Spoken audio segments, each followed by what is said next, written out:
Okay, YouTubers, this is Joe from ArtAlienTV. Today we're having another game of Interplanetary I Spy, and we're going right back to when the rover landed on Mars back in 2012, and we're going to look at set 3 to 13, or particularly set 13, taken by the Curiosity.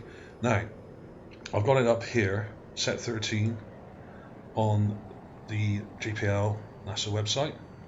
And you've got a load of selfie sort of shots here of the equipment and stuff, and then there's quite a few from the background, and then there's a bunch when you scroll down here of the foreground. Okay, now I'm going to show you it here. Now this is the Gigapan site. Now all the links will be to these pages in the description, so you can check any of these quite easily. Just click on the link and it'll take you straight to where I'm looking now. Now I'm going to zoom out of this. Now this is the sheep's head. Now I first published this a year ago, and I thought I'd just show everyone how easy it is to find this, because this is one of the easiest anomalies to find on Mars because it's so close to the rover. And this is the Gigapan site. I'm just going to zoom right out. Okay, here we are. Now this is Sol 13. Now this is where the Curiosity landed, and it's literally started filming straight away, and you can still see here, see this patch here, this is where the rover disturbed the dust on the surface as it came in to land, and there's another patch over here to the left where it disturbed the dust, and a lot of the dust got blown away as it came in, and as it did that, it uncovered this guy.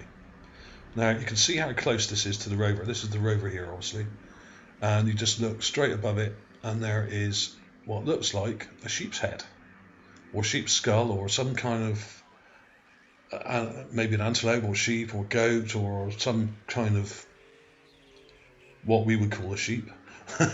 Now, it shouldn't be there. Like a lot of things on Mars, it should not be there. Now also there are some other interesting things in this image, and many of these have been published before by me and other people, including this huge bone over here. Now this looks to be a fossilized bone of some kind of creature.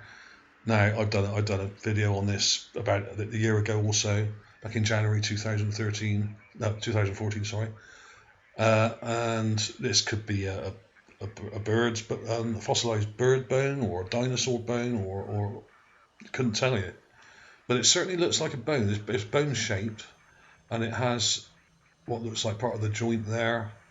This could be a femur bone, it could be any type of bone really, a limb bone of some sort. And there's also this drum type thing which has appeared in many videos that people have made over the last year or two, and that's also quite interesting. It looks like some sort of drum or rock with some sort of face carved into it. We'll have a closer look at these in a minute, but this is a great image. I mean, this is literally a day or two after the rover landed, and this is the first proper panoramic, one of the first panoramics that they took or put together after landing. So you can see in the background the mountains in the background on the left here, and when you scroll to the right you can see Mount Sharp up here. Okay, and you can find quite a few things in here. Now most of these are just rocks in the foreground, of course, but there are in the background, there is the boat that I found up here as well somewhere, just here. There he is. That's the boat with the number plate on the front. Now you can't get very close to it on Gigapan here because this is right at the back of the image, and it only lets you zoom in so far. But the Gigapan is good, and you're better off clipping images from the Gigapan than you are from NASA's so-called raw images, because the raw images, like we have here, when you download them, aren't of very good quality, and they've been resized and compressed, and have lost some data and are a bit grungy. These aren't too bad. Now this sheep's head, or whatever it is, actually is a whole bunch of images here. 1, 2, 3, 4, 5, 6, 7, 8, 9, 10, 11, 12, 13. I think it's 14. Yeah, there's 14. Okay, so there's at least 14 images of this thing. And this is the best one here. I'll click on that and we'll zoom in and have a look. There he is, just here. And this is the, so say, raw image. We'll go in closer and get the full size. Now I've already downloaded this and I've got it up in my graphics processor here. And I've cropped it out of the image. Now, this is from the NASA website, this one, which is more sort of a pukey brown colour, like most of the so-called raw images are supposed to be. But when you zoom in, it's a bit grungy, and it gets very pixelated, as you can see. So, if you actually clip it from the Gigapan site instead, using some sort of image clipper, you get a sharper image, so you can actually zoom in and get more detail. So I'm actually using the Gigapan a lot more now because the quality on the whole is better. I'll just select that and we'll enhance that area. Let's see what we can do. Let's just muck around with the contrast a little bit. I'm not going to do too much of this because it doesn't actually need a lot. No, that's the wrong one. It doesn't actually need a lot of enhancements because it's already quite clear. And you can clearly see an eye here. And let's sharpen that a little bit. Let's go to adjust. Let's just sharpen it more. There we go. Now I don't want to sharpen it too much because it will deteriorate. But you can see an eye here, just here. Now, if this is a sheep's head, and it certainly looks like one because it has a pointed nose here, and it has a mouth here, and you can just about make out down here some teeth. I don't know if you can see that. I'll have to brighten that up to actually show those. But it's clearly got an eye and part of the neck sticking out the back here, and part of an ear by the looks of it sticking out the back. And when you get in close, you can actually see what looks like some sort of hair on top here. Texture. It looks like hair or wool or whatever you want to call it. So there you go. I mean, that's how simple it is to find stuff, and I'm amazed that no one else spotted this and no one else has published it as far as I know. When it's right in front of the rover, and it was shot almost the minute after they landed. And this is also the case with lots of the other images early on. They seem to be better quality than the more recent ones, and clearer and a bit sharper. And this is apparently before they even configured the camera properly. So what they actually did to the camera to make it worse, I don't really know. So that maybe they just deliberately are obfuscating the images, as many people have actually suggested. So there we are. There's the clip from the NASA website here, where I've clipped it out, and I've nothing done to it. That's completely raw. And this is the one. Now this has already been white balanced by NASA, which is why it's a different colour. It's not quite so orange. But it looks a lot clearer. So there you go. There he is. And I'll show you the original video. Oh, hang on, that's the wrong thing I've just selected there. Sorry about that. Here's the original video, which was published on my site initially in January 2014. I'll let that play a little bit just to show you. But basically, you can also find it on this one here. This is. Let's go back and look. PIA 16051, which I think is the same image that we've got here. It's basically the same image. Okay. So how did they miss it? It's right in front of the rover. Now, it being right next to this lighter patch of dust here, this may have been actually largely buried in sand before the rover landed, and the sand and dust could have blown off of this thing, uncovering it. So this may well have been buried, which could explain its good state of preserve. As the rover came in, the blast area cleared the dust, uncovering these rocks and odd things, and this skull. Now the question is, how long has it been there? It looks pretty fresh. It looks like it's only been sitting there for probably a few years, at top, or even a few months. But the problem is, we are told and led to believe that there's very little moisture on Mars, which is not true actually.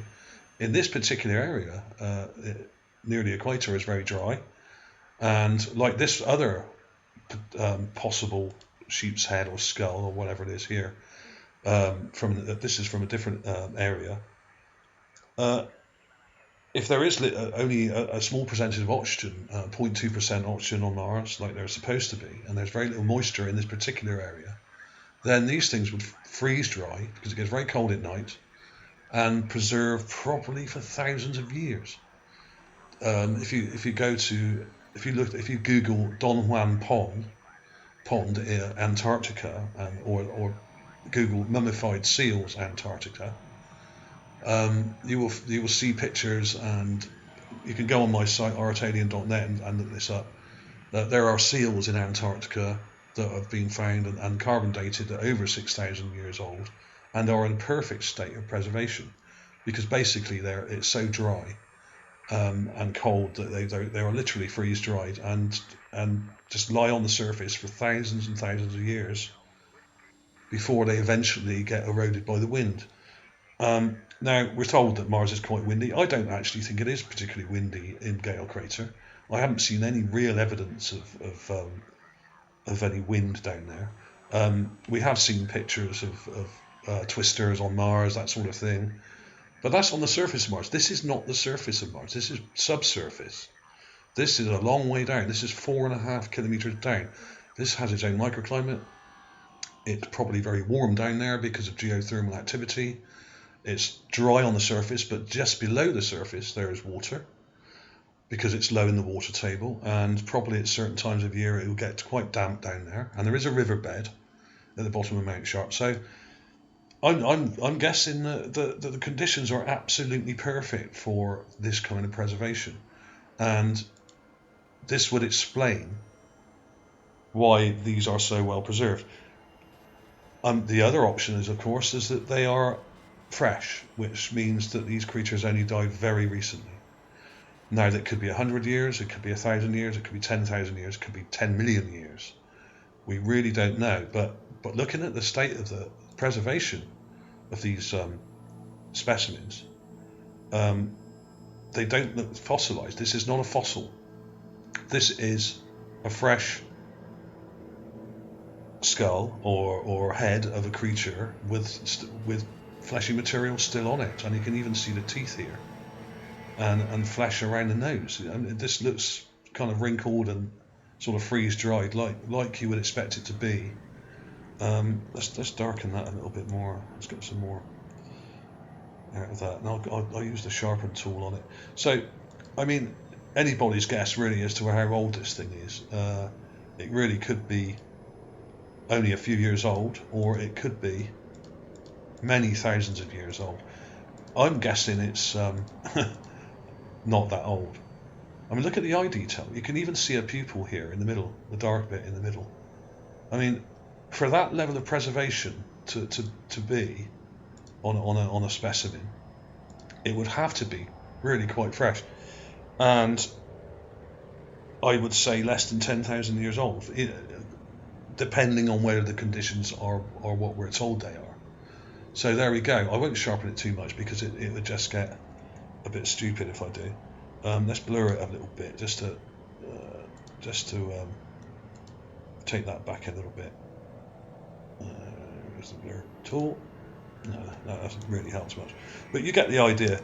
Basically, it looks like a sheep's head, and in my book, if something looks like something and it has an eye in it and ear and nose in the same place, then it's probably what we're looking at.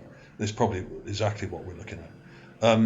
Okay, people have argued about this and said, well, why would there be? Here's the image in here. This is the downloadable version of it from the Mars Rover site. Now, what am I looking for? I'm looking for this a minute. Here we go. So I'll have I'll put all these links in the description, and you can check out my other ones. Now, if you just type in sheep's head skull, on Google or Yahoo or whatever, then my video image comes up. Sheep's Head Mars. There it is. And if you compare it to some of the other sheep, I mean, look at the nose here, and then look at this nose. It's even got that little black sort of bit at the front. And look at the eye. The eye is extremely similar. And the morphology is almost identical to some types of sheep we have on Earth. So it does beggar the question whether DNA is prevalent throughout the universe and that all the creatures on Earth are all the DNA is kind of almost pre-programmed, and these creatures we will find everywhere. Who knows? Either that, or somebody may have brought some domestic animals from Mars to Earth, or possibly the other way around. We have absolutely no idea. This is pure speculation, of course, but if you look on my site, there are a whole bunch of these. I've got a ram skull with horns. I've got this one here, which looks like a type of antelope or goat or something. There's no horns on this one, but they may have broken off. I've found antlers. I've found all sorts of animal skulls, and lots of other people have as well. So there we go. I mean, there's the initial video. I'll put some extra little clips of these right at the end of the video. But I thought I'd redo this because I found a much higher quality clip or image of the same area, and basically it's a very good specimen. It's one of the best you'll see. Sorry about that. There we go. I mean, look at the eye detail. That is an eye. It has a pupil. This looks like fleshy material, and this nose and mouth look quite convincing. I'll undo some of those steps where I sharpened it, and I'll just brighten it right up and see if we can see those teeth at the bottom there. I don't know. They're in shadow, these teeth, so they're not really going to come out too well. I'm really going to have to push that. There we go. You can just about make out some teeth here at the bottom. Obviously, it's partially buried, but it's been largely uncovered by the rover itself landing right next to it. So there we go. Okay. Thanks for watching, everybody. Oh, hang on a minute. I'll just show you these other things I've got up here quickly. So I want to keep this real short. We've had a look at it, and let's have a little closer look at the drum here. Okay, here we go. Sorry, my phone's going. Ignore that. Let's quickly sharpen this up and see what we can get out of that. Okay. Wrong one. Let's go in dark. Yeah, let's go in quite dark. And let's sharpen it a little bit. Sharpen tool. I mean, this is interesting. It's a very unusual shape. It's shaped like a drum, and it seems to be sitting on something. I mean, it may be nothing. I'll quickly go over these and put some enhanced versions of these at the end of the video for you. And do check out my older videos from about a year ago. If I get them up on here, there's a whole bunch of them. Here we go. We got the sheep's head. That's January last year. Dinosaur leg bone, January last year. The rod anomaly is also in this image, but it's not in this exact image. It's in the next image. The rod is right over to the far right of the source image. It's right. This blackened out area here. It's right here, over here. So you'll have to probably go to one of the next sols to find that, like sol 15 or something, and the rod is right over that side. So there we go. There's a whole bunch of these things that they've been found from the word go, and it's only really now that people are starting to take notice of these finds for some reason. We've had a lot of stuff published in the national press. I've been in the press a lot fairly recently, back in November and September last year. So the subject is becoming mainstream now, and there are less and less people saying it's just rocks up there. So yeah, if something looks like a skull and it has teeth, this thing even has lips. It has teeth just in here. It has an eye here. a nice jawbone is cracked where it's probably sort of semi-fossilized or whatever. It's unusual because it's alien, of course, but it doesn't look that alien to me. It looks Earth-like. And it bears the question, why? Why do these things look like they are on Earth? Not because they're on Earth, but because perhaps some of our DNA and some of our creatures, and perhaps even us, may have been brought from Mars in the very distant past, and in a sort of Noah's Ark type way, the DNA could have been brought here. And a lot of our domestic animals may well be related to some of these, and we may well be related to the ancient Martians. Okay, I'm going to leave it there, folks. Thanks for watching, everybody. Another game of Interplanetary I Spy. I'll see you soon.